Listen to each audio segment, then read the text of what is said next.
नमस्कार, अपना प्रदेश उत्तर प्रदेश उत्तराखंड देख रहे हैं आप। मैं हूं आपके साथ पूजा मोहन पांडे। बुलेटिन की शुरुआत करेंगे इस वक्त की बड़ी और अहम जानकारी के साथ। मुख्यमंत्री योगी आदित्यनाथ ने बड़ी घोषणा करी है कि लद्दाख में शहीद सत्यम कुमार को 50 लाख रुपए की आर्थिक सहायता सरकार की ओर से की जाएगी। परिवार के एक सदस्य को सरकारी नौकरी देने की भी घोषणा है और साथ ही सैनिक के नाम पर जनपद की एक सड़क का नाम रखा जाएगा। तो बेहद बड़ी खबर आपको बता रहे हैं। सीएम योगी आदित्यनाथ ने इस बात की घोषणा की है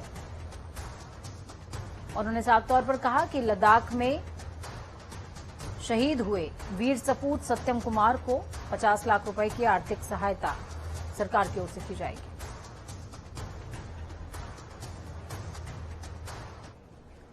तो चलिए खबरों की शुरुआत आगे बढ़ते हुए करेंगे और आपको बताएंगे कि किस तरीके से सूबे में बिन बुलाए मेहमान आए हैं। यूपी में भी तो एक हफ्ते से चटक धूप थी और इस वजह से लोगों को परेशानियों का भी सामना करना पड़ रहा था, लेकिन जो बिन मौसम बरसात हुई है, बंगाल की खाड़ी में कम दबाव का क्षेत्र बनने की वजह से शनिवार देर शाम से पूर्वी और पश्चिमी उत्तर प्रदेश को बादलों ने अपने आगोश में ले लिया है।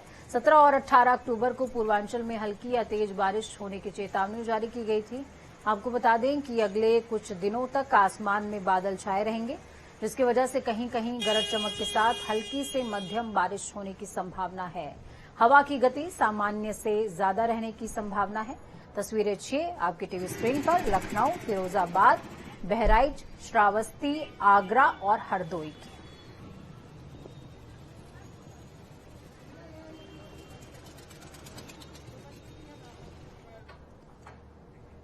वहीं मुख्यमंत्री योगी आदित्यनाथ ने अपनी कर्मभूमि गोरखपुर के 4 दिनों के दौरे के बाद लखनऊ वापसी पर एक बार फिर से मोर्चा संभाल लिया है। सीएम योगी आदित्यनाथ का आज श्रावस्ती और बहराइच का दौरा प्रस्तावित था।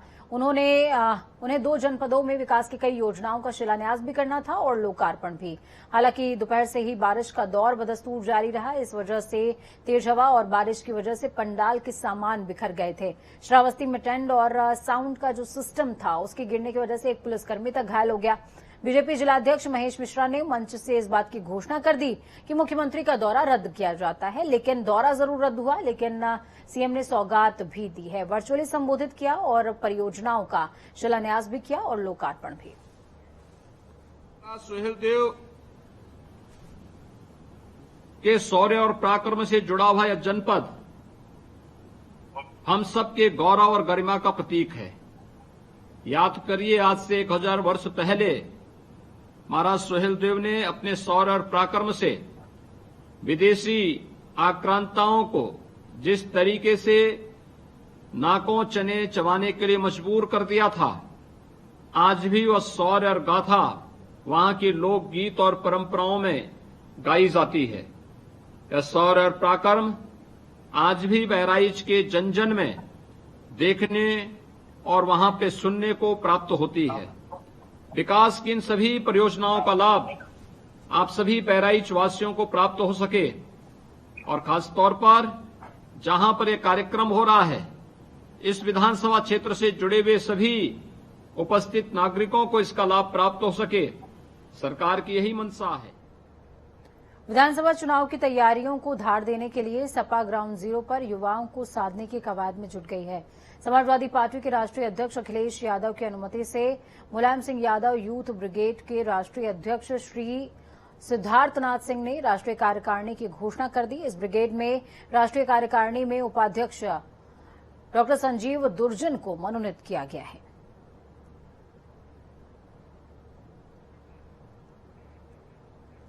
पावर प्लांट में कोयले की किल्लत का असर अब दिखना शुरू हो चुका है। यूपी के अलग अलग जिलों में गांवों में 12 घंटे से ज्यादा बिजली की कटौती हो रही है। समय रहते प्लांट में कोयले की आपूर्ति नहीं हुई तो शहरों में भी कटौती का जो सिलसिला है वो बदस्तूर जारी रहने लग जाएगा। बिजली कंपनी के अधिकारी कटौती की बात को फिलहाल नहीं मान रहे हैं, लेकिन ग्राउंड रियलिटी में अंधेरा नजर आने लगा है। पारिछा की 210 मेगावाट वाली जो यूनिट है वो बंद हो गई है। तो वहीं दूसरी तरफ ओबरा से क्षमता के अनुपात में 180 मेगावाट कम बिजली पैदा की जा रही है। उत्तर प्रदेश राज्य विद्युत उपभोक्ता परिषद के अध्यक्ष अवधेश वर्मा ने बताया कि इस महीने अब तक सरकार को 350 करोड़ रुपए के करीबन बिजली खरीदनी पड़ी है। स्थिति यह है कि 6 रुपए प्रति यूनिट पैदावार वाली बिजली एनर्जी एक्सचेंज पर 14 से 17 रुपए प्रति यूनिट तक खरीदी जा रही है।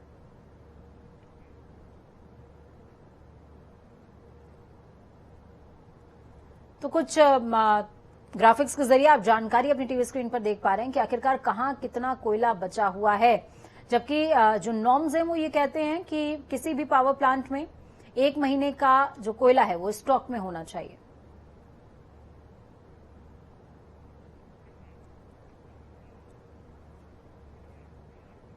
उत्तर प्रदेश चुनाव से पहले नेताओं का जो दल बदल का सिलसिला है वो बदस्तूर जारी है। मुजफ्फरनगर के बसपा के पूर्व सांसद कादिर राणा, बसपा के पूर्व प्रदेश अध्यक्ष आरएस कुशवाहा, राज्य कर्मचारी संयुक्त परिषद के 5 बार अध्यक्ष रहे हरिकिशोर तिवारी ने समाजवादी पार्टी की सदस्यता ग्रहण कर ली। इस मौके पर सपा अध्यक्ष अखिलेश यादव ने प्रदेश के मुख्यमंत्री योगी आदित्यनाथ पर पलटवार करते हुए कहा कि यूपी के विकास के लिए भाजपा को हटाना जरूरी हो गया है। नाम बदलना, रंग बदलना, नेम प्लेट बदलवाना, स्टूल पर बैठवाना, होर्डिंग लगवाना, गंगा जल छिड़कवाना, कार पलटवाना, फोटो हटवाना, गड्ढों की जगह जेब भरना। रायबरेली में एक बीमार वृद्धा को हाथ ठेले पर लेकर अस्पताल पहुंचने का वीडियो जमकर वायरल हो रहा है। वायरल वीडियो में बीमार वृद्धा हाथ ठेले पर बैठी आने जाने वालों से कुछ कहती नजर आ रही है, तो वहीं हाथ ठेले को ढकेलती हुई एक महिला भी वीडियो में देखी जा सकती है। आपको बता दें कि मामला लालगंज सीएचसी का, जहां बीमार महिला लालगंज थाना इलाके के आलमपुर गांव की रहने वाली बताई जा रही है। उधर सीएमओ वीरेंद्र सिंह का कहना है कि ये खामख्वा सनसनी बनाए जाने का मामला है। कई बार ग्रामीण अपने साधन से बीमार को लेकर अस्पताल पहुंचते हैं, ये संभव ही नहीं कि 108 को डायल किया जाए और वो ना पहुंचे। सीएमओ का कहना है कि किसी भी सीएचसी में स्ट्रेचर की कमी नहीं है। मरीज जैसे ही सीएचसी परिसर में पहुंचता है उसे आवश्यकता के हिसाब से स्ट्रेचर उपलब्ध करा दिया जाता है। फिरोजाबाद के नेशनल हाईवे पर थाना रसूलपुर इलाके में ऑटो पर सवार पति पत्नी को रॉन्ग साइड से आती सरकारी बस ने भीषण टक्कर मार दी, जिससे कि हादसे में ऑटो सवार दोनों गंभीर तौर पर घायल हो गए, जहां हॉस्पिटल ले जाते समय उन्होंने रास्ते में ही दम तोड़ दिया। घटना के बाद लोगों में आक्रोश है और भीड़ ने नेशनल हाईवे पर जाम लगा दिया, जिसके बाद सूचना मिलते पुलिस अधीक्षक मुकेश कुमार मिश्रा घटनास्थल पर पहुंचे और कड़ी मशक्कत के बाद लोगों को समझाया और जाम को खुलवाया और रोडवेज के बस ड्राइवर को हिरासत में भी लिया है। कानपुर देहात पुलिस को आज एक बड़ी कामयाबी हाथ लगी। भीड़भाड़ सहित जनपद के कई हिस्सों में बाइकों की चोरी करने वाले गिरोह के 2 सदस्य पुलिस के हत्थे चढ़े। साथ ही पुलिस ने पकड़े गए अभियुक्तों की निशानदेही पर चोरी की 9 बाइकों को भी बरामद किया है। पकड़े गए अभियुक्तों के पास से पुलिस को एक देसी तमंचा सहित 2 कारतूस भी बरामद हुए। पुलिस टीम की इस सफलता को लेकर जिले के वरिष्ठ पुलिस अधिकारियों ने जमकर सराहना की और साथ ही पुलिस टीम को पुरस्कृत करने का भी ऐलान किया है। आगामी त्योहारों के मद्देनजर त्योहारों पर शांतिपूर्वक उल्लास से मनाए जाने को लेकर पुलिस के आला अधिकारियों समेत प्रशासनिक अधिकारियों ने जिले के थानों और कोतवाली में पीस कमेटी की बैठक की। बैठक में अपर पुलिस अधीक्षक सीओ सिटी, एसडीएम सदर ने पीस कमेटी में आए सभी धर्म, सभी वर्गों, व्यापारियों और आमजनों को बैठकर शांतिपूर्वक, सौहार्दपूर्वक आगामी त्योहारों को मनाने की अपील करी है। इसके साथ ही जो व्यक्ति त्योहारों पर सांप्रदायिक सौहार्द को बिगाड़ने या फिर किसी को परेशान करने का काम करता है तो तत्काल उसकी सूचना पुलिस को देने की बात भी कही जा रही है। मथुरा की सुरीर थाना पुलिस, एसओजी टीम और सर्विलांस टीम को बड़ी सफलता हाथ लगी। आपको बता दें कि कुछ दिन पहले सुरीर इलाके में रात को आधा दर्जन लुटेरों ने भगवान देवी गैस गोदाम पर धावा बोलते हुए एक महिला और एक पुरुष को घायल कर दिया था और 50 गैस सिलेंडर लूटकर फरार हो गए थे, जिसके बाद घटना की सूचना पर मौके पर पहुंचे एसएसपी ने पूरे मामले की तफ्तीश शुरू करी। टीम गठित हुई, जिसका आज स्वॉट टीम और पुलिस ने खुलासा करते हुए सफलता हासिल की।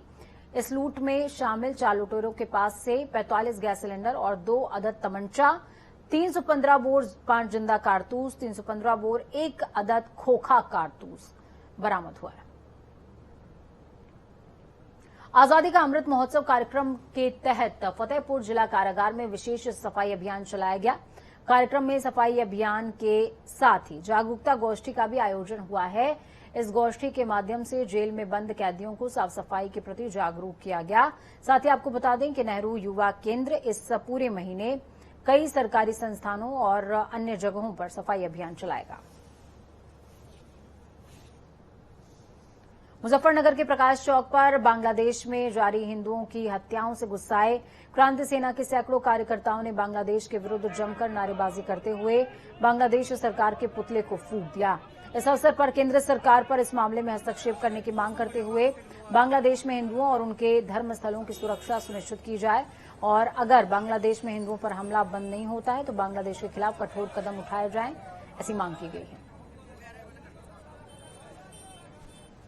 चुनाव नजदीक आने के साथ ही राजनीतिक दल वोटों को बटोरने और समीकरणों को साधने की कवायद में जुट जाते हैं। कुछ ऐसा ही नजारा अपना दल के संस्थापक सोनेलाल पटेल की पुण्यतिथि के नाम पर सिटी क्लब में आयोजित कार्यक्रम में नजर आया।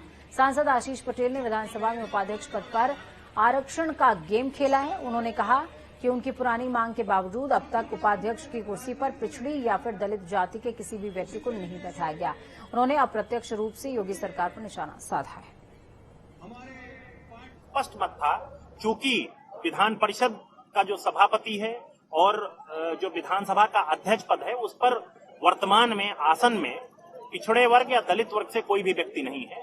तो हमारी पार्टी की मांग थी कि पिछड़े वर्ग या दलित वर्ग से आने वाले किसी व्यक्ति को अगर उपाध्यक्ष का पद दिया जाता है तो इससे इन वर्गों में एक सकारात्मक संदेश जाएगा, क्योंकि 2014, 2017 एवं 2019 में इस वर्ग ने एनडीए की सरकार बनाने में बहुत महती भूमिका अदा की थी।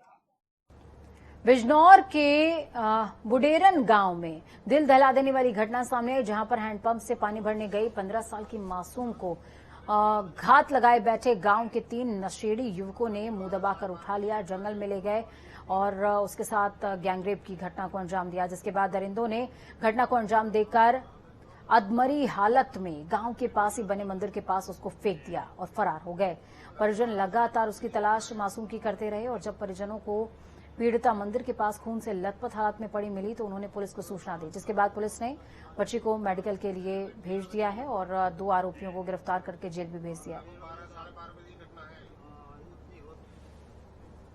सोनेलाल पटेल की 12वीं और पुण्यतिथि पर पिता को श्रद्धांजलि देने आज अनुप्रिया पटेल अपने गृह जनपद कन्नौज पहुंची थी, जहां पर उन्होंने पिता डॉक्टर सोनेलाल पटेल के नाम से बने सामुदायिक भवन का लोकार्पण किया। इस मौके पर उन्होंने पत्रकारों के सवालों का जवाब दिया। साथ ही अनुप्रिया पटेल ने कहा कि लखीमपुर की घटना बहुत ही दर्दनाक है, हमारी संवेदनाएं उन सभी के साथ हैं जिन्होंने अपनी जान गंवाई है।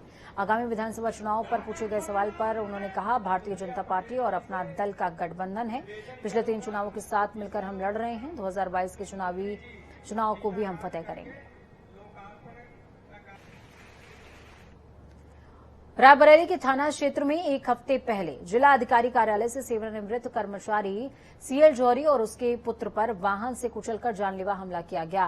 तो वहीं पूरी घटना वहां लगे सीसीटीवी कैमरे में कैद हो गई, जिसका वीडियो सोशल मीडिया पर जमकर वायरल हो रहा है। घटना का विरोध करने पर कुछ युवक मारपीट करते नजर आए। इस मामले में समस्त मोहल्ले वासियों ने जिलाधिकारी आवास पर पहुंचकर मामले की निष्पक्ष जांच करवाए जाने की मांग की है। जिलाधिकारी साहब से नहीं मिले, एसडीएम साहब मिले, उन्होंने सीओ साहब को बुलाया।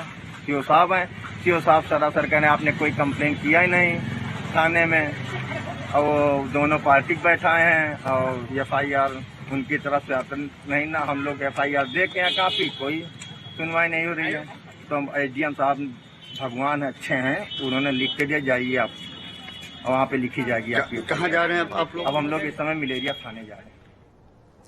प्रदेश को सबसे ज्यादा राजस्व देने वाली गौला नदी में अभी तक खनन शुरू नहीं हो पाया है। आमतौर पर खनन का काम 1 अक्टूबर से शुरू हो जाया करता था, लेकिन इस बार खनन सत्र में बहुत देरी हो चुकी है।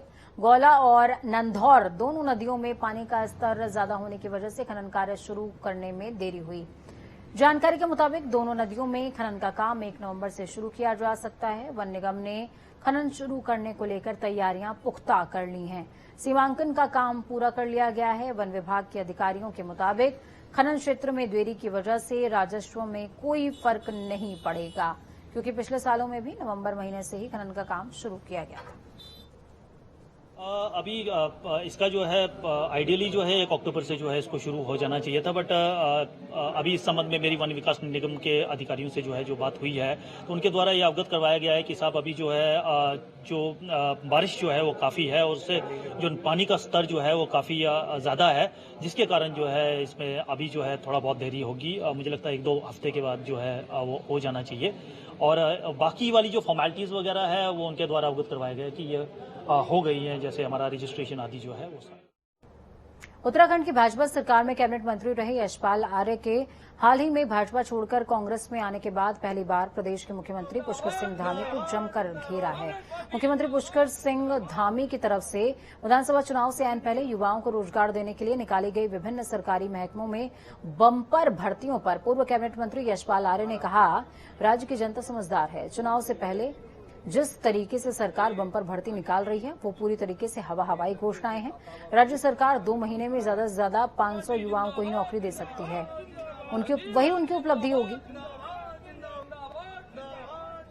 सब जानते हैं कि चुनाव के जो शेष समय है, एक आम नागरिक भी, आम व्यक्ति भी जानता है कि ये घोषणाएं हवाई हैं।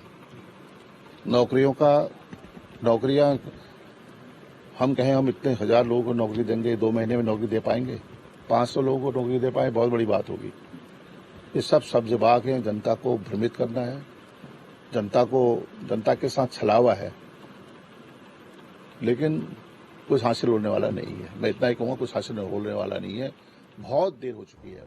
पूर्व मुख्यमंत्री स्वर्गीय एनडी तिवारी को जयंती और पुण्यतिथि के मौके पर 18 अक्टूबर यानी कि कल नैनीताल रोड से स्वराज भवन तक विशाल पदयात्रा निकालकर उनके कार्यों को याद किया जाएगा। स्मृति यात्रा में पूर्व सीएम और कांग्रेस के राष्ट्रीय महासचिव हरीश रावत, प्रदेश अध्यक्ष गणेश गोंदियाल समेत कांग्रेस के कई दिग्गज नेता और कार्यकर्ता शामिल होंगे। आपको बता दें कि स्मृति यात्रा पॉलीशीट से नैनीताल रोड होकर यात्रा स्वराज आश्रम तक पहुंचेगी। एक सामाजिक समूह जो है नरेंद्र तिवारी जी की स्मृति यात्रा निकाल रहा है, तो दीपक जी ने और लोगों ने जो इसके आयोजक गण हैं उन्होंने कहा, मैंने कहा मैं जरूर आऊंगा। हाँ, जरूर आऊंगा। मैंने कहा बारिश हो, तूफान हो, कुछ भी हो, 4 कदम चलेंगे, लेकिन चलेंगे जरूर। सर, बात की जाए तो यशपाल देखिए, इस राज्य के विकास में और सबसे बड़ी बात यह है, हमारी पहचान को बढ़ाने में बहुत अभूतपूर्व योगदान रहा, तो उसके लिए हम सब उनके बहुत आभारी हैं। तो आज वो हमारे बीच में नहीं है, उनकी स्मृतियों को जो भी याद करेगा हम उसके साथ खड़ा। हल्द्वानी में अचानक मौसम ने करवट बदल ली। शहर में तेज मूसलाधार बारिश शुरू हो गई। इसके बाद आवाजाही भी प्रभावित हुई है और कई जगहों पर शहर में जाम के हालात बन चुके हैं। मौसम विभाग ने अगले 2 दिन नैनीताल जिले में भारी बारिश का अलर्ट जारी किया है, जिसको देखते हुए नैनीताल के जिलाधिकारी ने भी कल सभी स्कूलों को बंद रखने का आदेश जारी किया। यही नहीं, आपदा प्रबंधन और एसडीआरएफ की टीम को अगले 24 घंटे अलर्ट रहने के निर्देश दिए गए हैं।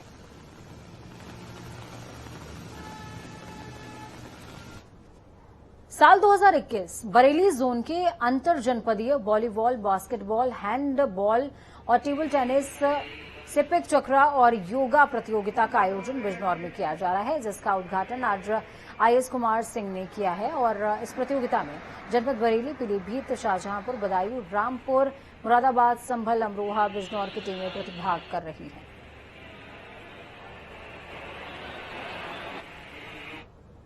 फतेहपुर के ललौली थाना क्षेत्र में महिलाओं को छेड़खानी का विरोध करना महंगा पड़ गया।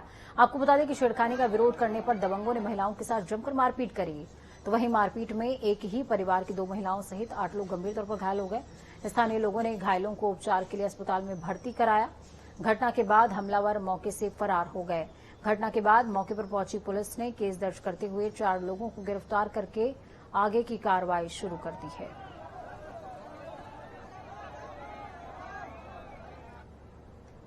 तीन कृषि कानूनों को रद्द करने के लिए लोक नीति सत्याग्रह किसान जन जागरण पद यात्रा गाजीपुर पहुंची। ये पद यात्रा 2 अक्टूबर गांधी जयंती के दिन बिहार के चंपारण से शुरू हुई थी, जो 20 अक्टूबर को वाराणसी पहुंचेगी। राष्ट्रीय संघ सदस्य एसके संदल ने कहा कि किसान 10 महीनों से तीनों कानूनों को रद्द कराने के लिए बॉर्डर पर बैठा हुआ है, लेकिन प्रधानमंत्री का दिल नहीं पसीज रहा। और कहा कि प्रधानमंत्री कितना भी ताकतवर क्यों ना हो, उनको मानना ही होगा। आज से 104 साल पहले गांधी जी चंपारण आए थे। किसान को मुक्ति दिलाने के लिए, किसान को बचाने के लिए पहला कॉन्ट्रैक्ट फार्मिंग का विरोध में आवाज उठाई।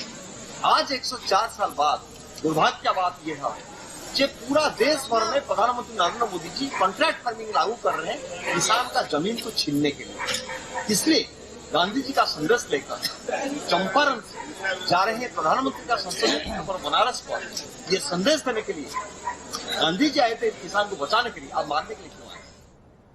फर्रुखाबाद में आलू की फसल के लिए खेतों को तैयार करने का समय है और किसान अपने खेतों को फसल के लिए तैयारी में जुटे हुए हैं। लेकिन किसान के सामने सबसे बड़ी समस्या इस समय खाद आपूर्ति की है। किसानों को समय पर एनपीके खाद उपलब्ध नहीं हो पा रहा है। पीसीएफ के गोदामों पर खाद का भंडारण है, लेकिन खाद क्रय केंद्रों पर समय से पहुंच नहीं रहा, जिस कारण किसानों को खाद समय से नहीं मिल पा रही है। क्रय केंद्रों पर आए किसानों ने बताया कि इस समय खेतों में आलू की बुआई का समय है, लेकिन खाद समय पर नहीं मिल पा रही, जिसके चलते फसल बुआई में देरी हो रही है। आप यहाँ पर गोदाम पर आए हैं, काय के लिए आए? खाद लेने के लिए। और कब से खड़े हुए हैं? हम साहब 2-3 दिन से दौड़ रहे हैं। खाद नहीं मिल पा रही है? खाद नहीं मिल पा रही। कितने की दे रहे हैं यहाँ पर बोरी? बोरी 11 तो 85 रुपए। 85 रुपए की मिल रही है खाद? बोरी यहाँ दे रहे। कितने दिन से चक्कर काट रहे हैं आप? 4 दिन से। क्या कह देते हैं यहाँ पर? यहाँ पे खाद ही नहीं आई, खाद ही नहीं आई। तो आप लोगों को काफी परेशानी हो रही खेती करने में? जी हाँ, हमारे खेत तैयार पड़े हुए हैं, खाद नहीं मिल रही, इसलिए खेत नहीं बो पा रहे। तो कह सकते हैं एक बात ये कि कभी अपनी कमाई को खुले आसमान के नीचे रख कर देखिए तो शायद आपको किसानों का दर्द समझ में आ जाए। बहुत आराम से थाली में मौजूद भोजन खाते हैं, पर क्या ये समझ में आता है कि वो भोजन कितनी मशक्कत से उगाया जाता है। वक्त छोटे से ब्रेक का, ब्रेक के उस पार खबरों का सफर लगातार जारी है। बने रहिए जनता टीवी के साथ, क्योंकि हमें आपकी ताकत जनता टीवी की कामना है कि आपका आने वाला कल आज से बेहतरीन हो। नमस्कार।